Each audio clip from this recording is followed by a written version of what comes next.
सुन हरे कोबर की कहानी। बहुत समय पहले की बात है। एक पर्वतीय प्रदेश में महाकाय वृक्ष था, जिस पर स्निग्धुक नामक पक्षी निवास करता था। उस पक्षी की विशेष बात यह थी कि उसकी विष्ठा में स्वर्ण कणों का समावेश होता था। एक दिन एक व्यक्ति उस पर्वतीय प्रदेश में आकिट के लिए आया। उसे ज्ञात नहीं था कि स्निग्धुक पक्षी की विष्ठा स्वर्ण कण युक्त होती है। जब वह महाकाय वृक्ष के निकट से गुजरा तो उसकी चेष्टा स्निग्धुक पक्षी को पकड़ने की नहीं थी। आगे बढ़ने लगा। स्नेक तो पक्षी के मूर्खता की ओर उसके सामने ही स्वर्ण कण युक्त विष्ठा कर दी। स्वर्ण कण युक्त विष्ठा देखते ही व्यर्थ में लोभ आ गया और जाल डालकर उसने स्निग्ध पक्षी को पकड़ लिया।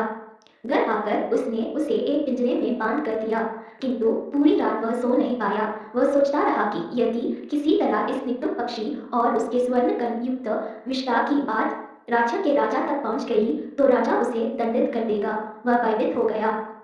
दंड से बचने के लिए उसने निर्णय किया कि वह स्वयं ही राजा से भेंट कर स्निग्ध पक्षी के विषय में उन्हें जानकारी दे देगा और उपहार स्वरूप वह पक्षी भी उन्हें दे देगा।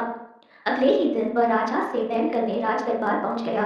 वहां उसने स्निग्ध पक्षी प्रस्तुत करते हुए उसकी स्वर्ण कण युक्त विष्ठा के विषय में राजा को सब कुछ बता दिया। पूरी बात जानकर राजा ने अपने सेवकों को आदेश दिया कि वे स्निग्ध पक्षी व्यर्थ से लेकर उसका विशेष ध्यान रखे। सेवकों ने वैसा ही किया। उस समय दरबार में राजा का मंत्री भी उपस्थित था और ये सारा घटनाक्रम देख रहा था। उसे व्यर्थ के बातें मूर्खतापूर्ण लगी। उसने राजा को परामर्श दिया कि ऐसी अनर्गल बातों पर विश्वास करना आपको उपहास का पात्र बना देगा, इसलिए व्यर्थ की बातों में न आए। राजा ने मंत्री की सलाह मानी और सेवकों को आदेश दिया कि स्निग्ध पक्षी को स्वतंत्रता कर दिया आए। सेवकों ने आदेश का पालन करने हुए स्निग्ध पक्षी को छोड़ दिया।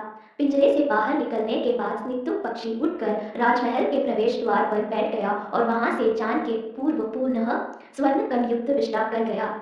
जाने के पूर्व उसने कहा, पूर्व स्वतः मूर्खों द्वितीय पशबंधक ततो राजा च मंत्री च स्वर्ण वे मूर्खमंडलम। अर्थात सबसे पहले मूर्ख मैं था, जिसने व्यर्थ के समेश विष्ठा करके अपनी मूर्खता का परिचय दिया। दूसरा मूर्ख व्यक्ति था, जिसने व्यर्थ के भय में उसे राजा के सम्मुख प्रस्तुत कर दिया। संदोपारन राजा और मंत्री तो मूर्खों के मूर्ख निकले, जिन्होंने व्यर्थ के कथन पर विश्वास न कर उसे छोड़ दिया। इस प्रकार इस राज्य में मूर्ख मंडली का जमवाड़ा है।